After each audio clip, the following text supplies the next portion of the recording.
Hey there! Did you know you're getting zapped by radiation right now? Yep, even as you watch this video. Don't panic, your screen isn't secretly a mini Chernobyl. But it does make you wonder, how much radiation is too much? And more importantly, should you start building a bunker in your backyard? Let's break it down. So, what is radiation anyway?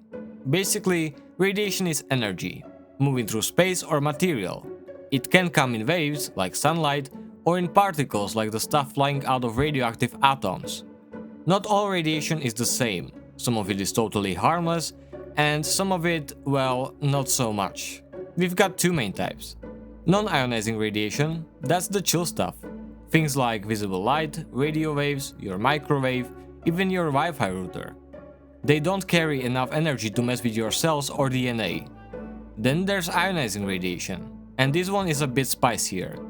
It has enough energy to knock electrons off atoms, and that can damage cells or DNA. This includes X-rays, gamma rays, and radioactive particles. Okay, cool, but where does this radiation actually come from? Well, pretty much everywhere, like glitter after a birthday party. It's just there. First, there's space. Yep, cosmic radiation is constantly showering the Earth. Go higher up in altitude, like on a plane, and you get even more radiation. Then there's the Earth itself. Rocks and soil naturally contain radioactive elements like uranium and thorium. They slowly decay, releasing radiation. Even your house, especially if it's made of stone or brick, can add a bit to your dose.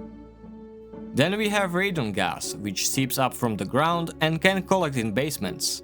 And get this, in many countries, radon is actually the second leading cause of lung cancer after smoking. Even food and water are slightly radioactive. Bananas, potatoes, Brazil nuts, they all contain tiny amounts of radioactive elements. Don't worry, you would have to eat millions of bananas at once to be in danger. So, chill. Though if you do eat a million bananas in one sitting, radiation is not your biggest problem. Trust me.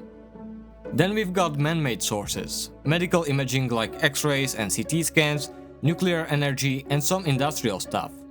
Basically, anything cool and sciencey probably involves radiation somewhere. So yeah, radiation is part of life, but that doesn't automatically mean it's dangerous. How do we measure radiation? We use a unit called the millisievert. It tells us how much radiation your body absorbs, and more importantly, what effect it might have. Here's a few examples to give you perspective. Eating a banana, that's about 0.0001 millisieverts. A flight across the Atlantic, around 0.1 millisieverts. Daily background radiation, roughly 0.01 millisieverts per day. Annual background dose, 2 to 3 millisieverts per year, depending on where you live. Living near a nuclear power plant, that's like 0.0001 millisieverts per year. Basically nothing. You'll get more radiation from hugging your cat. Probably. So, small doses are normal. They're all around us, and our bodies handle them just fine. Alright, but the big question. When does radiation become too much? Under 10 millisieverts? That's considered low. No need to worry for a one-time exposure. 10 to 100 millisieverts? Still low, but repeated exposure could slightly increase your long-term cancer risk. 100 to 1000 millisieverts? Now you are in the range where we start to see measurable health effects over time. Over 1000 millisieverts, that's 1 sievert in a short time, you might get symptoms like nausea or fatigue. 4000 to 5000 millisieverts all at once? That's potentially fatal without medical help. This is called an acute radiation syndrome. To compare, CT scan of the abdomen is around 10 millisieverts. Chest X-ray is about 0.1 millisievert. 6 months aboard the International Space Station could be up to 160 millisieverts. Workers close to the Chernobyl explosion, some received over 10,000 millisieverts in minutes. So yeah, context really matters. Can your body handle radiation? Actually, yes, to a point. We have evolved to live in a naturally radioactive world. Your cells are pretty good at repairing small amounts of damage from radiation. But when the dose is too high or too fast, the damage can overwhelm your body's repair systems. That's when you start to see higher risks of cancer or, in extreme cases, radiation sickness. How do we protect ourselves from radiation? Great question, and it's not as complicated as it sounds. There are 3 golden rules of radiation protection. Time. The less time you spend exposed to radiation, the lower your dose. So if you're getting an X-ray or working around radiation, keeping it quick helps a lot. Distance. Radiation intensity drops the farther you are from the source.